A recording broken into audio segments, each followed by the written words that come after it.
शहर के जाने माने रईस हीराचंद और उनकी पत्नी सुजाता की चमचमाती महंगी कार बंगाल की एक पुरानी बस्ती की सुनसान गली में एक बेरौनक से पुराने मकान के बाहर आकर रुकती है। सुजाता, ये तुम मुझे किस जगह लेकर आई हो? ये तो कोई गरीबों की बस्ती लगती है। यहाँ ऐसा क्या है?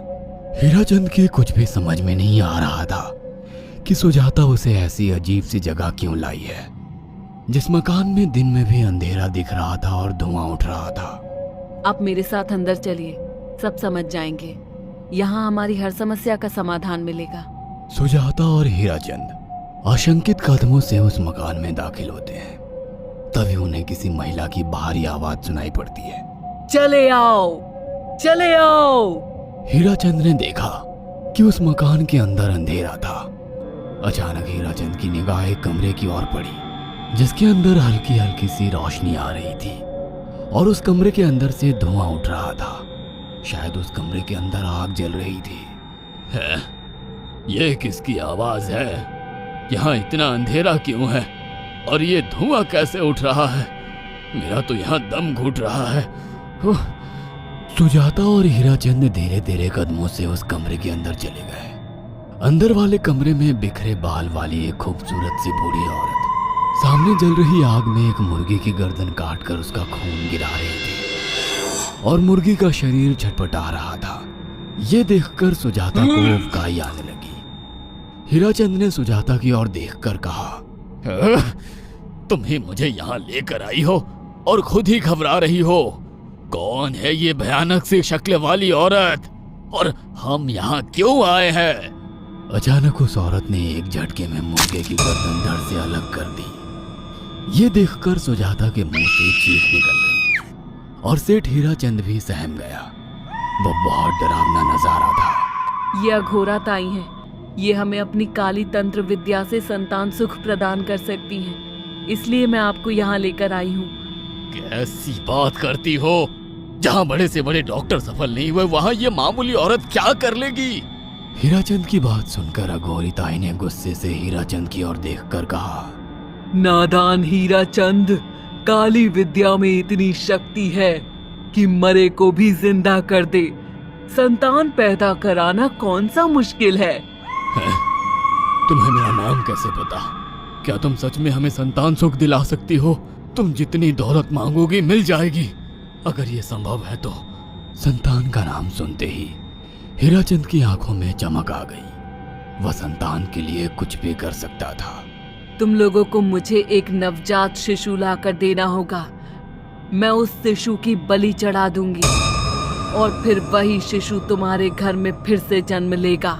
नवजात शिशु की बलि का नाम सुनते ही सुजाता और हरिचंद डर के मारे सिहर गए, पर उनकी आंखों में उनकी संतान का सपना ज्यादा बड़ा था। वह सब करने को तैयार थे। अघोरा ताई, आप जैसा कहेंगे हम वैसा करेंगे। बस हमें संतान सुख दिला दो। बिना वारिस के हमारी दौलत किस काम की? संतान सुख के लिए अंधे हो चुके सुजाता और हरिचंद अपनी नौकरानी शीला से एक नवजात बच्ची चोरी करवा के अघोरी ताई को दे देते हैं।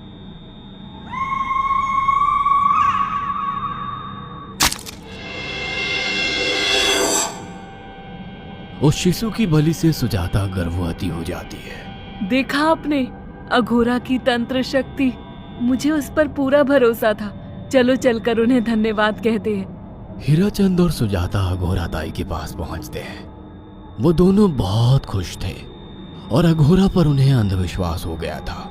अघोरा ताई, आप महान तंत्रिका है। आपने वो चमत्कार कर दिखाया जो बड़े बड़े डॉक्टर नहीं कर सके। ये काली विद्या है बेटा। अगर तुम दोनों चाहो तो मैं इस विद्या से तुम दोनों को हमेशा के लिए जवान बना सकती हूँ। क्या सच में ऐसा संभव है? हाँ बिल्कुल, पर इसके लिए तुम्हें जवान लड़के और लड़कियों की बलि चढ़ानी होगी। तुम उन्हें यहाँ तक लाओ, बाकी मैं देख लूंगी। जवान रहने की लालच में अंधे सुजाता और हरिचंद एक अनाथ आश्रमों से हर रोज एक लड़की या लड़के को गोद लेने के बहाने अघोरी के पास बलि चढ़ाने ले जाने लगे। और एक दिन अघोरी ताई ने हीराचंद और सुजाता से इंसानी मांस खाने को कहा। पूरी तरह से इंसान से हैवान बन चुके अब वो दोनों इंसानी मांस खाने के लिए तैयार भी हो गए। ये गर्म खून और मांस खाकर तुम लोगों की उम्र भी बढ़ जाएगी। खाओ इसे। हाँ, सच में ये इंसानी मांस बड़ा स्वादिष्ट है। अघोरा ने अपनी बातों में फंसाकर सुजाता और हरिचंद को नरभक्षी बना दिया था।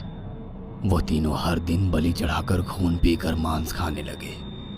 नौकरानी शीला भी नए शिकार लाने में उनकी मदद करती थी, मगर एक दिन शीला को शिकार नहीं मिला।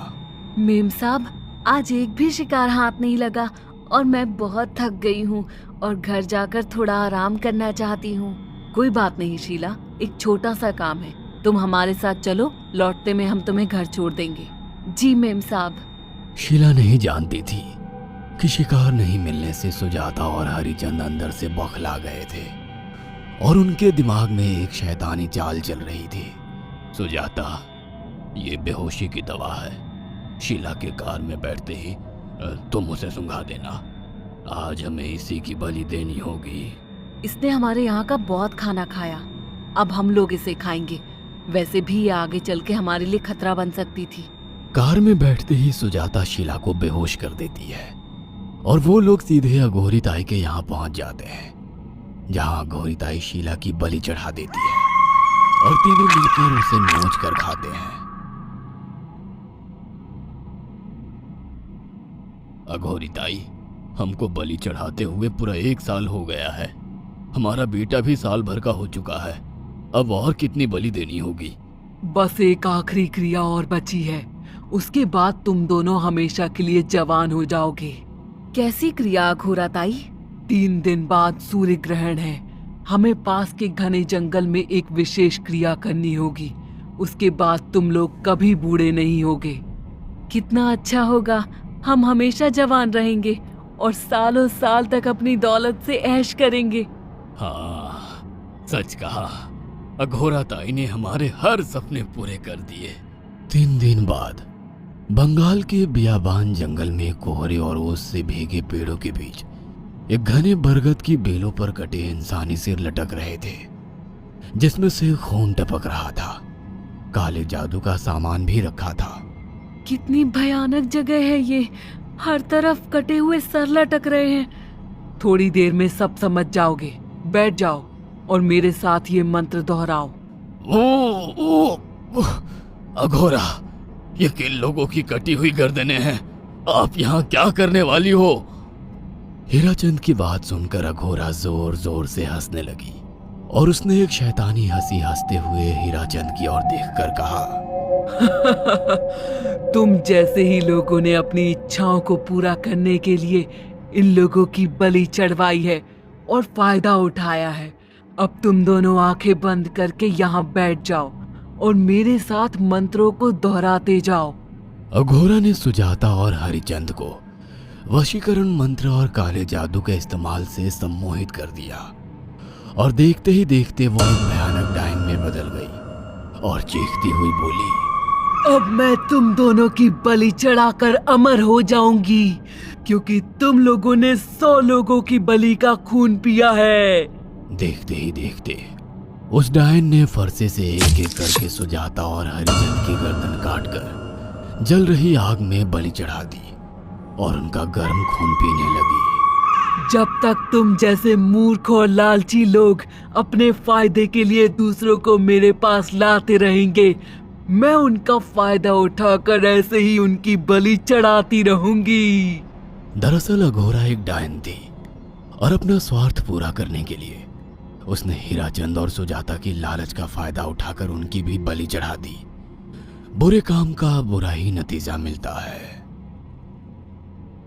अगर आपको हमारी ये कहानी पसंद आई हो तो इसे लाइक और शेयर करना ना भूलें। साथ ही ऐसी और नई कहानियों के अपडेट्स पाने के लिए हमारे चैनल अक्षु टीवी को जरूर सब्सक्राइब करें।